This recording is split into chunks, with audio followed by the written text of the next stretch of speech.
औज़ुबिल्लाहिमिनश्शैतानिर्रजीम बिस्मिल्लाहिर्रहमानिर्रहीम। शुरू अल्लाह के नाम से जो बड़ा मेहरबान नहायत रहम वाला है। पाक है वो ज़ात जिसके कब्ज़े में ये पूरी कायनात है और कायनात का एक एक ज़र्रा उसके हुक्म की ताबेदारी करता है।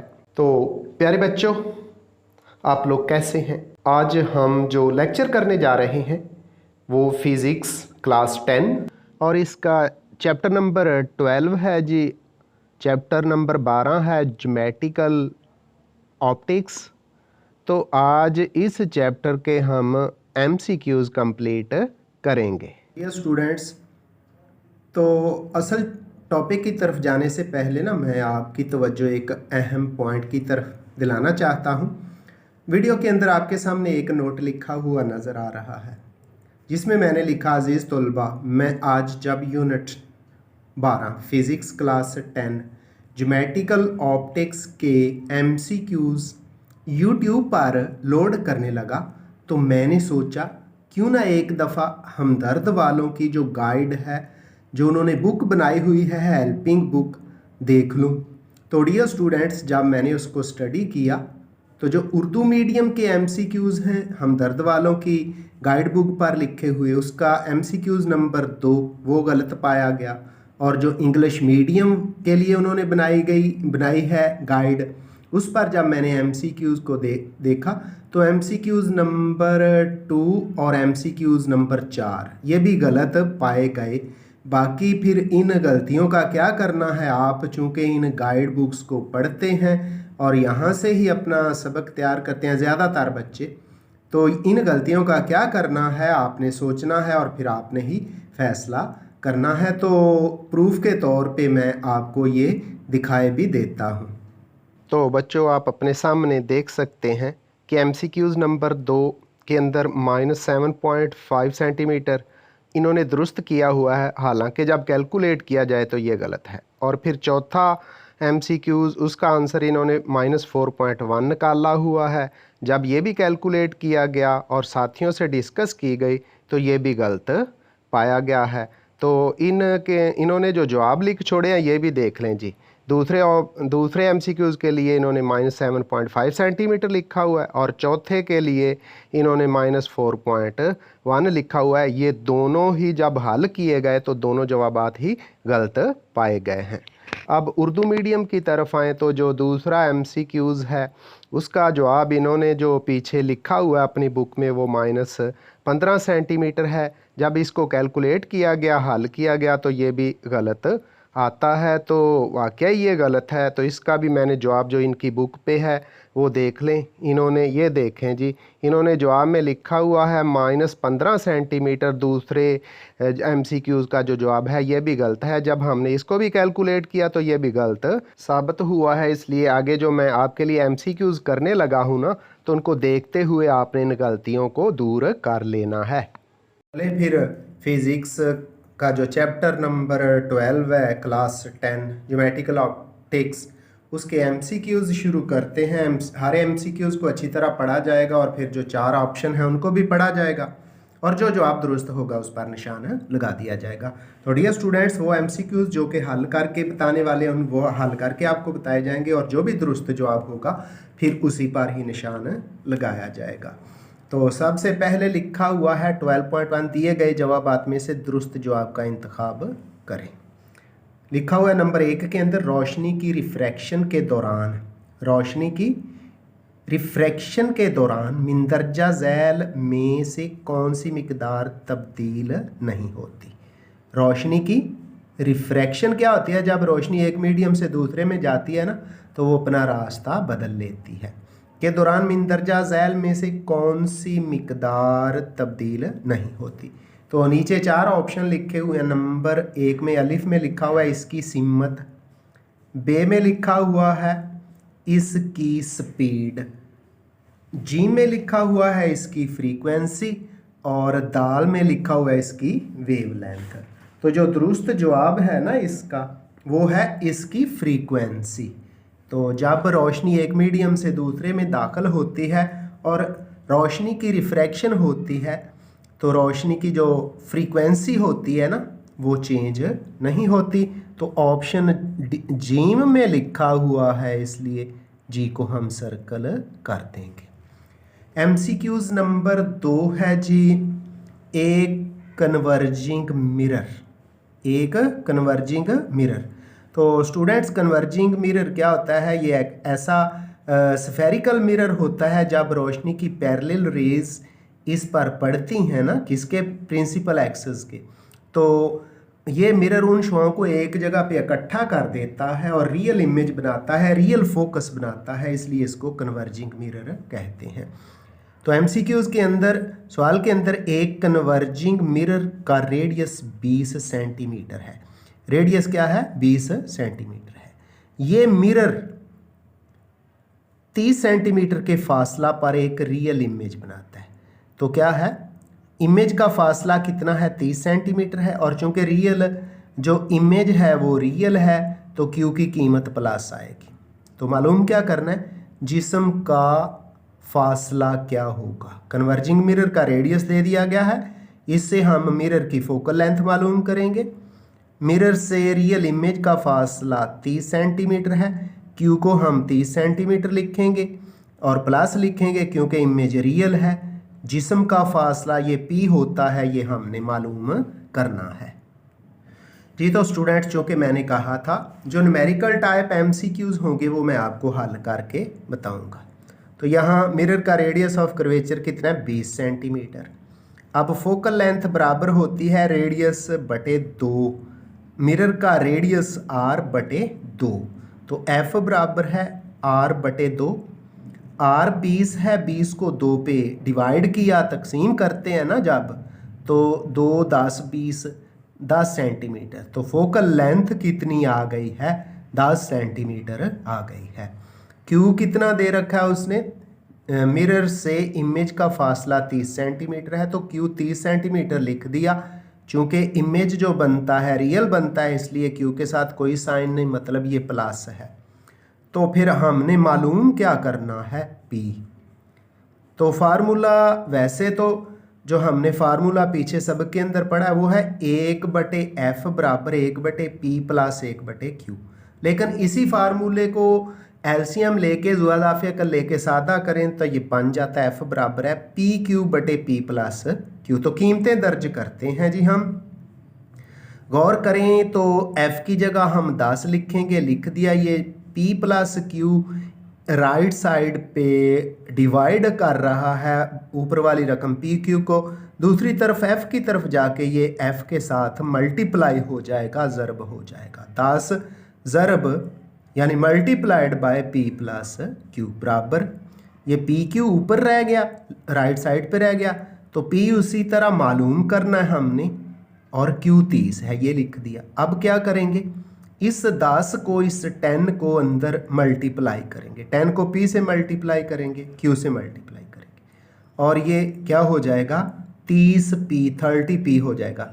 तो 10 इंटू P, Q की कीमत कितनी है? 30 है, बराबर 30P के, 30P के। इससे आगे 10 को अंदर P से मल्टीप्लाई किया तो 10P हो गया, 10P हो गया। 10 को आगे 30 से 30 से मल्टीप्लाई किया तो ये 300 यानी 300 हो गया, बराबर 30P के 30P के। अब क्या करते हैं? ये 30P को लेफ्ट साइड पे ले आते हैं और 300 को, 300 को राइट साइड पे ले जाते हैं। तो 10P अपनी जगह पे पड़ा हुआ है, 10P अपनी जगह पे पड़ा हुआ है, माइनस ये जो 30P है ना, 30P इधर लेफ्ट साइड पे आके माइनस हो जाएगा, बराबर -300। तो 10P minus 30P minus 20P बराबर -300 के। ये जो -20 है ना, P के साथ मल्टीप्लाई हो रहा, ये राइट साइड पे जाके -300 को डिवाइड कर देगा। तो P बराबर -300, नीचे बटे में -20 आ गया, माइनस से माइनस कट गया, तो वैसे कैंसिल करेंगे ना ये, तो ये हमारे पास P बराबर 15 आ जाता है। अब ऑप्शन सुन लो जो आपकी किताब में दे दिए गए हैं। पहला है -5 सेंटीमीटर, अलिफ क्या है? -5 सेंटीमीटर है। बे है -7.5 सेंटीमीटर, जीम यानी सी है -15 सेंटीमीटर और डी यानी दाल है -20 सेंटीमीटर। तो स्टूडेंट्स जो हमने मालूम किया है वो 15 है, वो तो यहाँ जवाब है ही नहीं, इसलिए ये किताब पर गलत है। जहाँ जीम ऑप्शन में -15 लिखा हुआ है आप उसको +15 कर लें और फिर जीम पर निशान लगा दें, यही आपका दुरुस्त ऑप्शन होगा। तीसरा MCQs है जी, एक जिस्म कनकेव मिरर के सेंटर ऑफ कर्वेचर पर पड़ा है। एक जिस्म कनकेव मिरर के सेंटर ऑफ कर्वेचर पर पड़ा है, मिरर से बनने वाली इमेज की पोजीशन क्या होगी? तो जब मिरर कैसा हो, कनकेव हो, तो अगर जिस्म सेंटर ऑफ कर्वेचर पे पड़ा हो तो उसका इमेज भी सेंटर ऑफ कर्वेचर पर ही बनता है। ऑप्शन देख लें, ए अलिफ में लिखा हुआ है सेंटर ऑफ कर्वेचर से बाहर की तरफ, बे में लिखा हुआ है सेंटर ऑफ कर्वेचर पर, जी में लिखा हुआ है सेंटर ऑफ कर्वेचर और फोकल पॉइंट के दरमियान, और दाल में लिखा हुआ है फोकल पॉइंट पर। तो क्या है, जब कोई जिस्म कनकेव मिरर के सामने सेंटर ऑफ कर्वेचर पर पड़ा हो तो उसका इमेज भी सेंटर ऑफ कर्वेचर पर ही बनता है। जो बे ऑप्शन है ना, ये दुरुस्त आपका हो जाएगा। अब बढ़ते हैं जी MCQs नंबर 4 की तरफ। MCQs नंबर 4 है, एक जिस्म कन्वेक्स मिरर के सामने 14 सेंटीमीटर के फासले पर पड़ा है। एक जिस्म कन्वेक्स मिरर के सामने 14 सेंटीमीटर के फासले पर पड़ा है। अब मिरर कन्वेक्स है तो इसकी फोकल लेंथ जो है वो हमने मालूम करनी है। तो एक जिस्म कन्वेक्स मिरर के सामने 14 सेंटीमीटर के फासले पर पड़ा है, जिस्म का फासला P14 लिया जाएगा। इमेज मिरर के पीछे बनती है, इमेज मिरर के पीछे बनती है। तो जब भी इमेज मिरर के पीछे बनती है तो वो वर्चुअल होती है, तो फिर Q की जो कीमत होगी ना, इमेज का जो फासला होता है वो मनफी आता है। तो ये कितना है, -5.8 सेंटीमीटर, -5.8 सेंटीमीटर आएगा। मिरर की फोकल लेंथ क्या होगी, हमने इस कन्वेक्स मिरर की फोकल लेंथ मालूम करनी है। सबसे पहले बच्चों डाटा बनाते हैं, P बराबर 14 सेंटीमीटर, Q बराबर -5.8 सेंटीमीटर, F फोकल लेंथ मालूम करनी है। तो फार्मूला मैंने पहले ही बताया हुआ है कि 1/f से जो हमने बनाया, 1/f किसके बराबर होता है, 1/f बराबर होता है 1/p + 1/q। उससे हमने सिंपल करके एलसीएम लेके बनाया है PQ/P + Q। आप भी ये बना सकते हैं। F इक्वल है तो P की जगह 14 × Q की जगह -5/8 over 14 plus into minus Q की जगह 5.8 ऊपर मल्टीप्लाई करें तो ये F = हमारे पास आ गया जी P × Q माइनस कितना आ गया 81.2 और नीचे 14 - 5.8 माइनस करते हैं। F = ऊपर -81.2 नीचे माइनस करें ना तो ये आ जाता है 14 में से 14 में से 5.8 माइनस किया तो 8.2। अब जब डिवाइड करते हैं तो -9.9 आ जाता है। अब ऑप्शन देखते हैं जी जो 4 दे रखे हैं। अलिफ में -4.1 सेंटीमीटर, बे -8.2 सेंटीमीटर, जीम -9.9 सेंटीमीटर, दाल -20 सेंटीमीटर। पीछे जो मैंने नोट के अंदर बताया ना कि वो जो हैं हमदर्द वाले उन्होंने गलत किया हुआ है, तो उन्होंने कुछ जगहों पे लिखा हुआ है जी -4.1 सेंटीमीटर। उनकी गाइड उर्दू मीडियम है या शायद इंग्लिश मीडियम, तो उस पर -4.1 सेंटीमीटर लिखा हुआ है, जबकि आपके सामने इसको हल किया गया है ना तो ये -9.9 सेंटीमीटर आया जो कि जीम में लिखा हुआ है। तो फिर हम जीम को सर्कल कर देंगे, यही दुरुस्त ऑप्शन है। अगला MCQs है जी MCQs number 5। Index of refraction का इन्हिसार किस पर होता है? इंडेक्स ऑफ रिफ्रैक्शन का इन्हसार किस पर होता है? इसको बोलते हैं इंडेक्स ऑफ रिफ्रैक्शन का दूसरा नाम रिफ्रैक्टिव इंडेक्स भी है। इसका इन्हसार किस पर होता है? अलिफ ऑप्शन है फोकल लेंथ पर, बे है जी बी है रोशनी की स्पीड पर, जीम है जी इमेज के फासला पर, और दाल है जिस्म के फासला पर। तो स्टूडेंट्स, इंडेक्स ऑफ रिफ्रैक्शन का इन्हसार या रिफ्रैक्टिव इंडेक्स का इन्हसार जो है वो रोशनी की स्पीड पर होता है। ऑप्शन बे में यही लिखा हुआ है, इसलिए ऑप्शन बे को हम सर्कल लगा देते हैं। आगे नंबर है जी 6, नंबर 6 MCQs है। कन्वेक्स लेंस स्क्रीन पर किस किस्म की इमेज बनाता है? कन्वेक्स लेंस कहा उसने, अब मिरर नहीं है। कन्वेक्स लेंस स्क्रीन पर किस किस्म की इमेज बनाता है? अलिफ में लिखता है उल्टी और रियल, बे में लिखता है उल्टी और विर्चुअल, जीम में लिखता है सीधी और रियल, दाल में लिखता है सीधी और विर्चुअल। तो डियर स्टूडेंट्स, जब आप कन्वेक्स लेंसेज की मदद से बनने वाली इमेजेस को स्टडी करेंगे तो उसमें ज़्यादातर इमेज उल्टी और रियल ही बनती है। तो ऑप्शन अलिफ में ये लिखा हुआ है, इसलिए ऑप्शन अलिफ को हम दायरा लगा के सही कर देंगे। अगला नंबर है नंबर 7, ये है जी नंबर 7 इंसानी आँख का कन्वर्जिंग लेंस।